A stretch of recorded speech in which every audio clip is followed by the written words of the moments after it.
Hello. This week I've been thinking about the parable of the ungrateful servant, which you find in Matthew's Gospel, chapter 18, beginning at verse 21. It concerns a servant who owes his master something over, in today's terms, £19 million.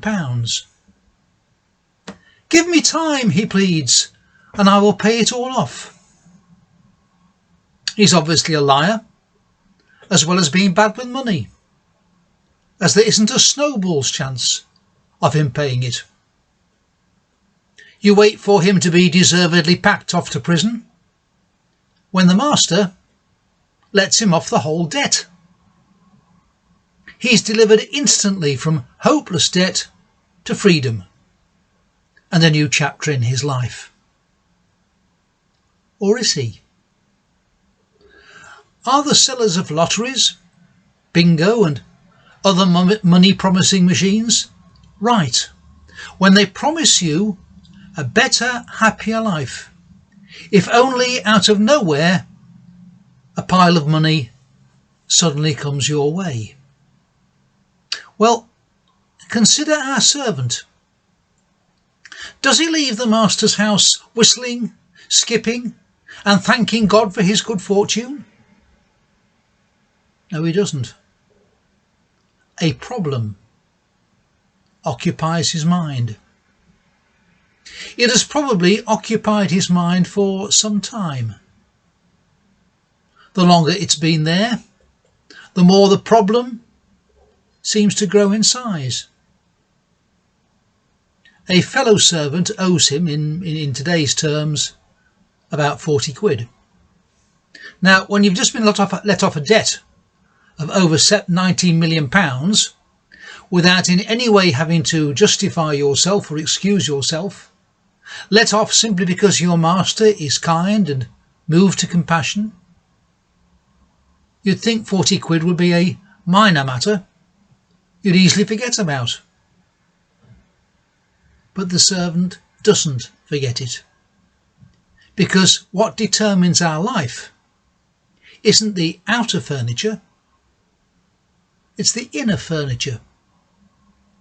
What determines our well-being and contentment isn't what we've got in our garage or in our house or in our garden, it's what we've got between our ears. There's only limited space between your ears. There isn't room in there for God and problems. Supposing our servant had left his master's house full of gratitude for his master's kindness and mercy. He'd have greeted his fellow servant with a wide smile and bought him a drink.